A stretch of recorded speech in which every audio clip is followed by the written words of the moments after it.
i Muni Bušanović, generalni sekretar Nogometnog saveza Bosne i Hercegovine.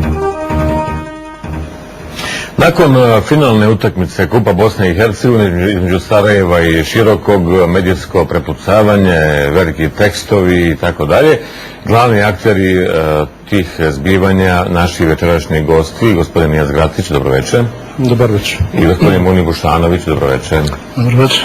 A danas, poslije podne, opet utakmica, ali prvenstveno između Sarajeva i Širokog, 3-2 za Sarajevo i opet Belaji, tuča i tako dalje. Spremamo insert, da li imamo te inserte? Imamo inserte, možemo da ih emitujemo, iako to nije bilo planirano. Gospodine Gratiću, šta se desilo?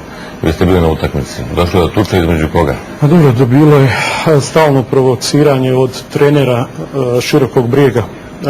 Iskreno govoreći, psovana je muslimanska majka igračima Sarajeva. I Mirza Varešanović, gospodin Mirza Varešanović je krenuo da mu skrene pažnju na to, reagovao kako je reagovao. Da vidimo te inserte.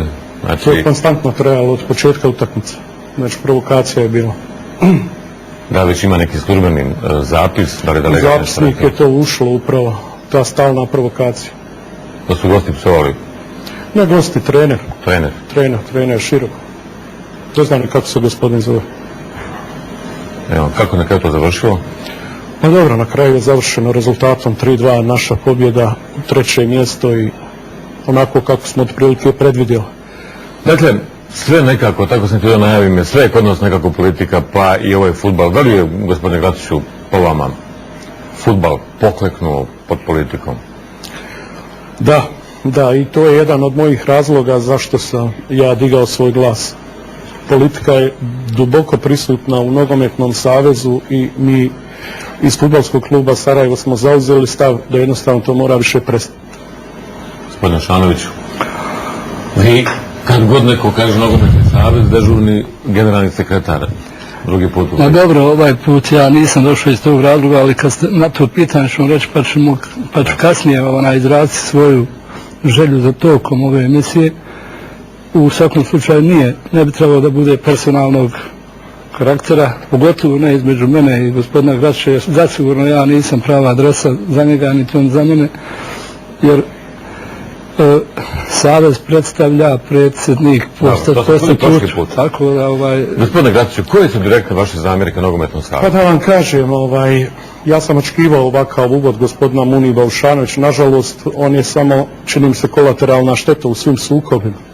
On je samo izvršni organ nekih naredbodavaca u Nogometnom savezu koje ja i želim da prozovem javno. Gospodin Bušanović ima tu jednu manu koju mu zaista moram skrenuti, a to je da želi da je jako prisutan u medijima, da se pita, da tako razna svoja mišljenja daje, javnost nameće. Kad treba povući odgovornost, onda nisam ja kriv.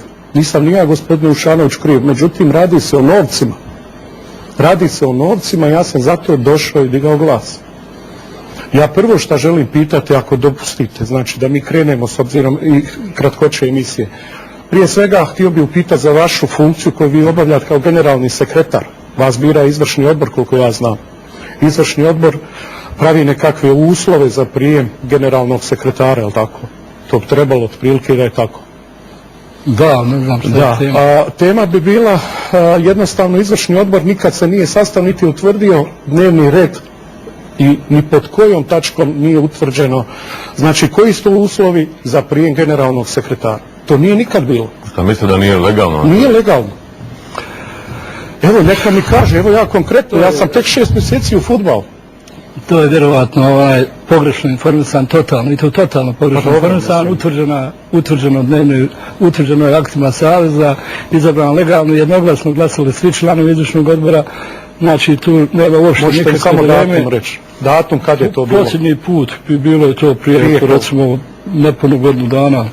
Tačno, prije nepunu godinu. Pa da. Mislim, javnost nas sluša, pa će vjerovatno provjeriti. Pa nema šta provjeravati, je bilo. Dobro, htio bih sam sljedeće, samo da kažem. Kako vrijeme Munibe da imamo puno toga. Ja samo Sarajevu, Fudbalskom klubu Sarajevo, navijačima i ostalima da čestitam na osnovnoj titulu finala Kupa Bosne i Hercegovine i da na taj način, na jedan drugi način, mislim da tema ovo zasigurno nije ovo posljednje pitanje mog izbora, to nema ni 0,01%, tema je sasvim druga.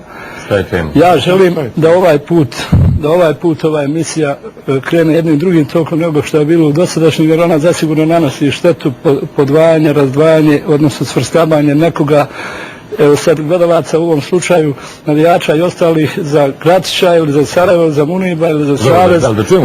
Molim vas. Nismo čuli tačno šta su zamjerke Fudbalskog kluba Sarajevo na Nogometni savez.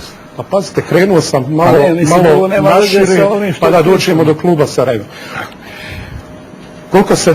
Koliko ja imam informacija, u junu mjesecu 2003. godine bio je upit od strane FIFA u vezi statuta, jel tako? Mislim, samo mi recite da ili nije. Došlo je jedno pismo Savezu gdje se upozorava na statut Nogometnog saveza, čak su bili natpisi u novinama da je rasistički. Što ide u prilog Fudbalskom savezu Republike Srpske. Spisak zamjerke na Nogometni savez, ali koliko je to, šta je najbitnije u ovom momentu, zašto se sve to rasplamsalo baš na utakmici? Samo malo se nade. Ovaj statut je trebao da bude promijenjen. Oni su imali sjednicu u julu 2003. godine gdje Komisija za propise Nogometnog saveza BiH donosi odluku da se moraju podhitno primijeniti i prihvatiti sve primjedbe FIFA i UEFA. Međutim, to sve, evo gospodin preko puta mene, sve to fino ide u ladicu, fioku, a porko dolazi gospodin Jelić iz Fudbalskog saveza Republike Srpske. A šta, taj statut Nogometnog saveza je rasistički? Možete imati 12 delegata, jedan delegat samo iz Republike Srpske, nek digne 2 prsta, nema odluke. Evo gospodin Šanović, odgovor. Zaista, ni pod razno nisam očekivao kao razgovor, ja sam očekivao da se mi ne iscrpljujemo onim što nije naša, niti je to stvar kluba, niti je to stvar generalnog sekretara, to je isključivo u nadležnosti organa i tijela Nogometnog, odnosno Fudbalskog saveza Bosne i Hercegovine, u kojem imaju putem kantonalnih i područnih saveza predstavnici svih klubova, pa i Fudbalskog kluba Sarajevo i kantonalnog saveza i tako dalje, i koji mogu meritorno da o tome raspravljaju. Mi smo ovdje došli u sasvim jednom i drugom problemu. Ja vas vodim u tom pravcu, samo vas vodim u tom pravcu, vjerujte mi, vodim vas u tom pravcu. Zašto vas vodim? Ovaj statut očigledno od 2003. nije promijenjen. 2003. godine, znači nije promijenjen. Vodim vas u tom pravcu jer dolaskom gospodina Jelića iz Republike Srpske počinju dogovaranja i namještanja za titule i raspodjela. To je poenta. Dobija Široki, dobija Leotar, sad Zrinski, pa je trebao kup Široki i nije jasan zato izašao u javnost. Ovo je već direktna optužba, gospodinu Šanoviću. Nema problema, neko kaže, gospodin. Ja i Grači smo i personalno imali 2-3 sastanka i večere, imam ovdje i zatim. Ja vas konkretno pitam, samo odgovorite, je li ovo namješteno ili nije? Mislim, ajmo da prekinemo to. To je pojenta svega. Vezano sa statutom ništa nije tačno. Niste promijenili statut. Vezano za statut, pa nije, tek je donešen 2003. statut, je donešen u septembru 2003. To još nema ni 2 godine. Valjda treba nešto. Je li ima pismo od FIFA? FIFA i UEFA su bili prije nekoliko dana. Šta su rekli? Statut je nedemokratski, ne podržava osnovne principe FIFA. Tako stoji u pismu. Tako ne stoji u pismu. Stoji, brate. Ne stoji tako u pismu. Oni su nama dali, to je 2003. su nam dali taj statut koji je usvojen nakon tog pisma. Znači, to je pismo došlo polovinom godine, recimo u junu, a u septembru je taj statut usvojen u skladu i gdje su bili prisutni predstavnici FIFA i UEFA i Skupština Saveza 60 delegata jednoglasno glasali u pristup FIFA i UEFA. Znači svi, ako hoćete po vašem žargonu, kako se to govori, sad i Bošnjaci, i Hrvati, i Srbi jednoglasno. Bošnjaka nema, Muniba, pa sad ste rekli, to je Bošnjaka u vašem savezu, nema koji odlučuju. To je moj glas. Moj glas, jer vi odlučujete o sudbini bošnjačkih klubova, pazite, vi i vaš direktor odlučujete o našoj sudbini tamo, a vidite kakva nam je sudbina, mi smo svi u problemima. Ne, ni ja ni direktor ne odlučujemo ni 0,1%, ja sam sad rekao samo hoću dalje da vam kažem. Skupština donosi statut 60 delegata, po 4 delegata iz 10 kantonalnih i 5 područnih saveza. On pominje statut, nema veze sa takmičenjem. Sad je takmičenje druga organizacija. Toliko statuta o takmičenju. Dakle, kako odgovarate na to pitanje da se šteli, dakle politički, da budu šampioni ili pobjednici kupa malo Izbalansirano. Prvo, ja nisam nikada, zasigurno nikada primijetio